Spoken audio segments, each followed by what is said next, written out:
Assalamualaikum warahmatullahi wabarakatuh.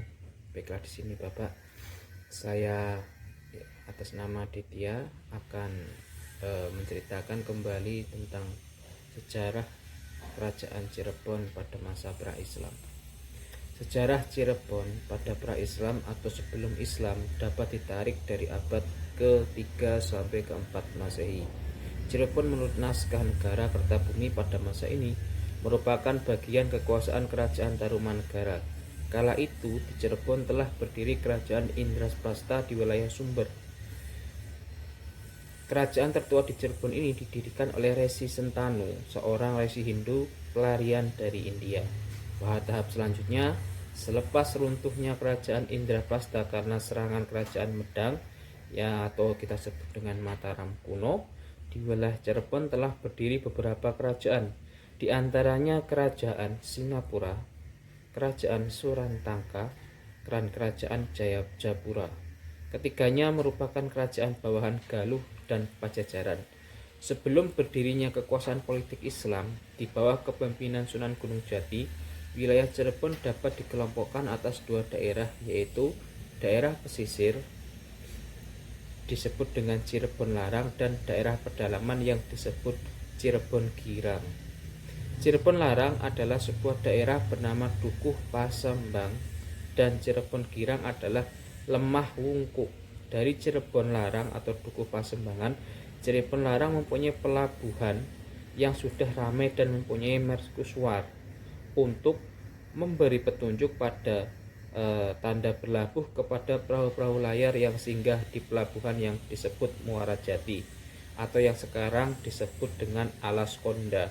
Kebanyakan pedagang ini adalah pedagang Islam yang singgah dan menepi di Cirebon. Pedagang-pedagang yang menetap membangun daerah komunitas Islam ini di sekitar pelabuhan Muara Jati pada tahun 1302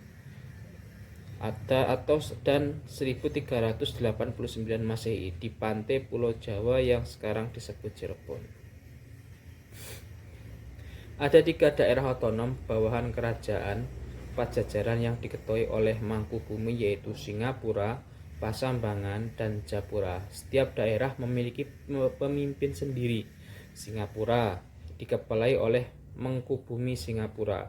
Pasambangan atau Surantaka dikepalai oleh Ki Ageng Jumajan Jati, dan Japura dikepalai oleh Ki Ageng Japura. Dari ketiga daerah otonom ini, salah satu daerah Dukuh Pasambangan yang dalam perkembangannya berubah menjadi Cirebon, Kerajaan Cirebon Larang, adalah sebuah kerajaan pra-Islam di wilayah Cirebon sekarang yang berada di bawah Kerajaan Pajajaran. Kerajaan ini cikal bakal Kesultanan Cirebon. Pada awal pembentukannya hanya berstatus izin sebagai pangkuhan di Mandala Murajati. Daerah ini dibuka oleh Raden Walangsungsang. Setelah itu beliau meminta izin pada Ki Gedang tanpa seorang penguasa Singapura setelah membentuk tempat pemukiman. Akhirnya secara administratif Cirebon Larang terpisah dengan Singapura. Lokasi Cirebon Larang tadinya merupakan kawasan hutan di wilayah Cirebon pesisir yang biasa disebut Tegal Alang-alang atau Lembah Wungkuk. Di sana Raden Walangsungsang dibantu oleh 52 orang penduduk membuka tempat pemukiman pada tahun 1445 Masehi. Setelah Ki Danusela wafat, Walangsungsang akhirnya diangkat menjadi Kuwu Cirebon Larang yang kedua. Selanjutnya, untuk mengislamkan keluarga Ki Danusela, Walangsungsang menikah lagi dengan putri dari Ki Danusela yang bernama Retna Riris, kemudian berganti nama menjadi Kacang Larang.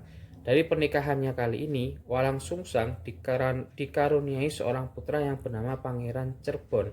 Kemudian setelah dewasa menjadi Kuwu di Cirebon Girang. Ki Gedeng tanpa kerajaan Singapura meninggal dunia. Raden Walangsungsang kemudian meneruskan tugas untuk mengatur pelabuhan Muara Jati dan menyatukan wilayah kerajaan Singapura dengan wilayah Pakuan Cirebon Larang dalam satu kekuasaan. Untuk mengamankan dan mempertahankan pelabuhan Muara Jati yang semakin ramai, Raden Walangsungsang membentuk Satuan Keamanan dan Ketertiban. Pengelola secara otonomi makin membuat situasi pelabuhan makin ramai dan pemasukan pendapatan di kerajaan Pajajaran pun semakin besar. Harta warisan yang berlimpah dari Ki Gedeng tetap Tapa kemudian digunakan untuk membuat sebuah keraton yang bernama Keraton Pakungwati, diambil dari nama putrinya. Di tepi Kali Krian serta membentuk satuan prajurit, Keraton Pakungwati dibuat sebagai kompleks keraton yang sangat indah, di mana di dalamnya terdapat taman sari dan kolam pemandian tempat para putri keraton membersihkan diri. Wilayah Cirebon Larang telah lengkap untuk membentuk kerajaan. Maka Prabu Jayadewata segera mengirimkan utusan yang bernama Jagabaya, perwira angkatan perang Pajajaran, serta Raja Sengera atau Kian Santang, adik bungsu Walang Sungsang, untuk menobatkan Raden Walang Sungsang sebagai raja daerah dengan gelar Tumenggung Sri Mangana Cakrabuana. Dengan demikian, maka mulai saat itu status Pakuan Cirebon Larang berubah menjadi kerajaan di bawah kekuasaan Pajajaran. Cirebon adalah sebuah kota pelabuhan di pantai utara Jawa Barat, Indonesia yang memiliki sejarah panjang dalam penyebaran Islam di Nusantara sebagai pusat perdagangan dan pertemuan berbagai budaya. Cirebon menjadi tempat yang strategis bagi penyebaran agama Islam pada abad ke-15 dan ke-16. Awal penyebaran Islam di Cirebon dikaitkan dengan Sunan Gunung Jati, yang salah satu dari 9 wali songo yang dianggap sebagai penyebar Islam di Jawa. Sunan Gunung Jati, yang juga dikenal dengan nama Syarif Hidayatullah, adalah seorang ulama dan pemimpin yang berasal dan mengajak masyarakat Cirebon untuk memeluk Islam melalui pendekatan yang lembut dan inklusif. Ia menggabungkan elemen-elemen budaya lokal dengan ajaran Islam seperti wayang dan gamelan untuk menjadikan lebih mudah diterima oleh masyarakat setempat. Berikut ini adalah masa-masa di mana kerajaan Cirebon mulai berkembang. Yang pertama adalah masa pra-Islam. Sebelum datangnya Islam, Cirebon adalah bagian dari wilayah kerajaan Tarumanegara, terletak di sekitar kawasan Jawa Barat saat ini. Kerajaan ini merupakan salah satu kerajaan Hindu-Buddha pertama di Pulau Jawa. Pada abad ke-5, Cirebon sendiri merupakan salah satu daerah penting dalam kerajaan ini. Cirebon pra-Islam pada awalnya adalah sebuah daerah yang bernama Tegal Alang-Alang, yang kemudian disebut Lemah Wungkuk, dan setelah dibangun oleh Pangeran Walang Sungsang diubah namanya menjadi Caruban. Nama Caruban sendiri terbentuk karena di wilayah Cirebon dihuni oleh beragam masyarakat. Sebutan lain Cirebon adalah Caruban Larang. Yang kedua adalah pengaruh budaya Hindu-Buddha. Pada masa pra-Islam, budaya Hindu-Buddha memiliki pengaruh yang kuat di Cirebon. Banyak candi dan artefak bersejarah dari periode ini yang masih dapat ditemukan di sekitar wilayah Cirebon. Hal ini mencerminkan hubungan erat di antara Cirebon dan Hindaya dan Buddha Hindu-Buddha.